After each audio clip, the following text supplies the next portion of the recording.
If you think of the best players you've ever coached, what did they all have in common? It's a great question. I think it's actually a really interesting question for different coaches. I'd be interested to see what different coaches say. For me, I think the best players that I've been associated with, obviously, have talent and they have skill level, but they know how to manage that thin line between like a violent competitiveness, but then also like a composed um, intelligence as well. And it's really hard because you get a lot of guys that can compete, they can go hard, and they can really get after it, um, and you love them for that. And then you have a lot of guys who are really smart and composed, but you have a guy that can do both. That can kind of walk that line. And I think a lot of the times that comes with experience. But if you have a really good player that can be your hardest playing guy, but also be the guy that can look at everybody in a huddle, settle everybody down, and say, "Hey, this is exactly what we have to do." Um, those are qualities of the best players I've been around. How do you get recruited? But the main thing is from a young age and from the beginning, as soon as you realize you want to play, it's about being good enough, and how do you develop skill? And I think that's the most important thing is no matter how big you are, whether you're projected as a center or a guard, skill level is the most important thing coaches look for. So developing that skill, having coaches, the right coaches to teach you from a young age. And then once you get older, finding the right places to compete, where you'll get seen. But I think overall what gets lost is most kids concentrate on how to get recruited as opposed to how to improve as a player. The most important thing is become the best player you can be. And in basketball, it's all about skill. What's the best way for a high school player to get on a college coach's radar? Yeah, and once we kind of get into that territory of being recruited, um, I think it's about the connections you can make with your own coaches. And once you have those, and then you have your coaches working on your behalf of reaching out to their connections within college, and then obviously AAU basketball is huge now. So being on a summer basketball circuit where you're traveling and playing in different tournaments. But again, it always comes back to you can have a coach know a college coach and have him come see one of your games to come look at you, but you got to be good enough. That's the most important thing. So develop as a player, and then hopefully you have good coaches that you trust that can help you make connections. How can a recruit best prepare to play at the next level? Yeah, I think we have kids that come in obviously as incoming freshmen that come into summer school and play for us before the season starts, and so many of them are concerned about should I be lifting? Should I am I going to be strong enough, big enough? Every coach is different. I don't think the physical aspect is as big of a deal as, again, to come back to fundamentals. And I think every college coach is looking for a player that understands the game and has a fundamental base. And I think those are the things that allow you to play a lot right away and to help your coach. And that's secondary. The main thing is having, the talent level, but playing hard. Being a guy that plays really hard, no matter what sport you play, is going to get you noticed, and it's going to get your coach confidence in you. What type of tournaments or showcases would you suggest that a recruit attend? Yeah, I think obviously, as we've seen in the news lately, a lot of the sneaker companies are involved in AAU basketball at the grassroots level. So a lot of these, AAU teams that are on the sneaker circuits, quote unquote, Nike, Adidas, Under Armour. I mean, those are the teams that run the highest quality events and will be in front of a lot of coaches regularly. But I think an organization that does a tremendous job of running camps, tournaments, and teams, maybe on a little bit of a lower perceived level, but all of us college coaches look at would be the Hoop Group.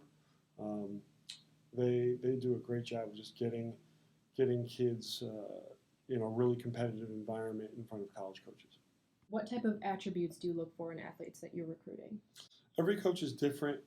We have somewhat of a system that we try and recruit to in terms of basketball. I think we want to try and find as skilled a player as possible, while also having great physical length to be able to cover ground and play the game. So that combination and mobility, those things are really important to us.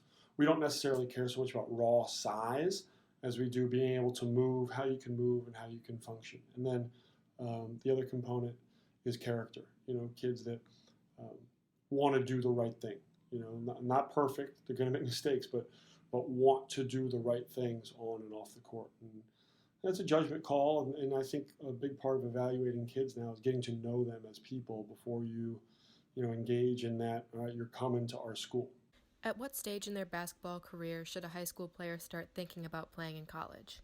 I think it's okay to start thinking about playing in college early. 7th, 8th grade, 9th grade. That's early to me. But I don't think you need to get overly engaged or worried with the process. There's a lot of really good players that play in college right now that weren't recruited until their late junior, early senior year in high school. I mean, that happens. So I think it can cause a lot of stress for kids who want to play in college when they think, I'm not being recruited yet. And it stops them from getting better. They start worrying so much about the recruiting and they stop working on their game as much. So I would say you start thinking about it freshman year of high school, sophomore year of high school, you're thinking logistically, all right, how can I get on some people's radars? And then junior and senior year is when recruiting should really happen. How important are the social media profiles of recruits? Really important. And I think it's not necessarily important for a recruit to have a social media platform so that they can be recruited. That's not important. It's important that if they do, they're using it in the right way because it gives us a window into their personality, into their character. And if they handle it really well and they're really positive and thoughtful on social media, as a coach, I look at it like, wow, look at this guy. This is somebody I want to be a part of what we do. But the reverse is certainly true. A kid can be really impressive on the phone, like him when you watch him play, but then I see his social media, and it's a little shaky. It causes some second thoughts. What sets apart a Division I program from Division II or III? I think, at its root, probably funding, the overall profile of what, obviously, level of competition leagues you're playing in, the postseason that you have the opportunity to play in, and just visibility. I think the best players want to play on the biggest stages and in the highest level of competitive environments, and that's really what it is. But there are some really good coaches, players, and teams at the Division II and III level. So it's not to say that good players don't go to those levels. It's just that I think the best players want to try and find the best fit for themselves at the higher levels. What's the biggest recruiting horror story that you've witnessed as a coach? For me, I've never been a part of a true horror story. I mean, nothing outrageous. But one of the hardest things to do, before this job, I was an assistant coach. For your coach is manage expectations. I think that's one of the most important things you do as a recruiter. And at Villanova, we had a kid come on an official visit in the spring and commit, say he's coming to Villanova and told coach and said, I don't want to make it public until after the weekend. I want to sit down with my family and tell them. And we were all excited. And then on Monday, we found out he was committing to another school. So those ups and downs, ebbs and flows of emotion in terms of recruiting can be pretty crazy.